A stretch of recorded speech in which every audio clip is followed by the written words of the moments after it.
எவ்வளவோ காட்சிகளை பார்த்து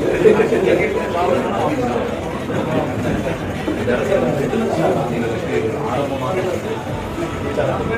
சமுதாய தலைவர்கள்